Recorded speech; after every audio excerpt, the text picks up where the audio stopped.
sepanjang tahun 60-an, tahun 70-an, tahun 80-an, tahun 90-an, menyaksikan perbalahan pemimpin di negeri ini. Lama kita berbalah, lama kita bergaduh, sehingga akhirnya negeri kita tertinggal.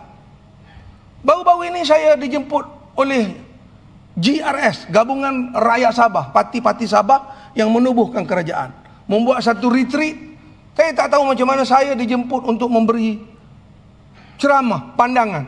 Di situ hadir bekas-bekas ketua menteri, Yong Tek Lee, Haris Saleh, Bung Mokhtar, Haji Ji, semua ada di situ.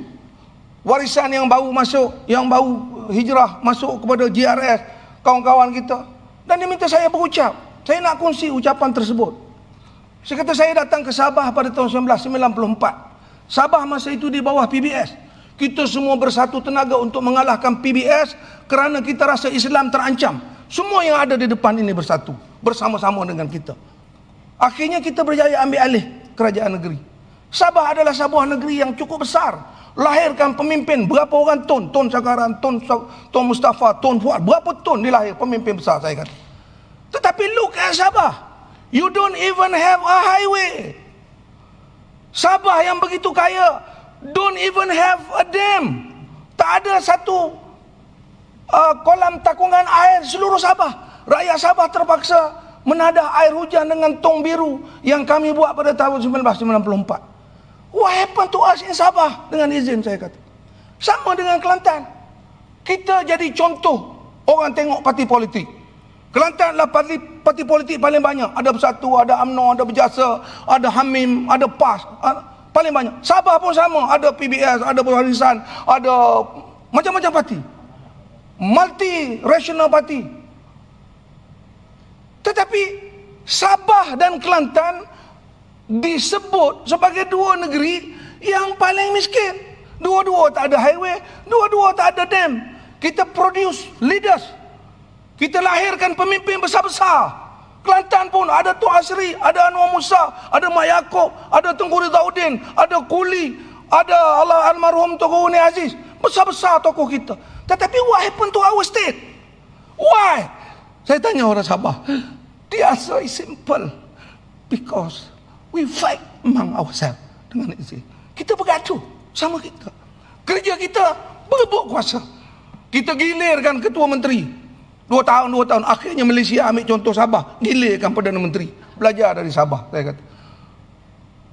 Kita lompat parti di Sabah. Daripada PBS, pergi berjaya pergi UMNO. Akhirnya di Malaysia, di Semenanjung pula lompat parti. Contoh yang tak elok diambil oleh orang. Sekarang baru kita nak buat Borneo Highway, baru. Sekarang baru kita nak buat Lebuh Raya Kuala Kerai Kota Baru, baru. Belum sampai ke tarikh saja. Ini yang tuanku sebut, perkara-perkara yang disebut dalam ucapan ini. Dan sekarang adalah masa yang terbaik. Sebab kita ada menteri-menteri kanan, kita ada menteri sumber air, kita ada menteri tenaga, kita ada menteri komunikasi, kita ada timbalan menteri pertanian. Kita ada Council of Ministers yang ada di Kelantan. Inilah masanya, walaupun masanya pendek, untuk bersama-sama membangunkan Kelantan. Dan itu yang kami buat di Kelantan. Dan saya harap Sabah juga berbuat perkara yang demikian. Dan saranan saya itu diterima baik oleh GRS Sabah. Eloklah kata buat GRS Sabah ini.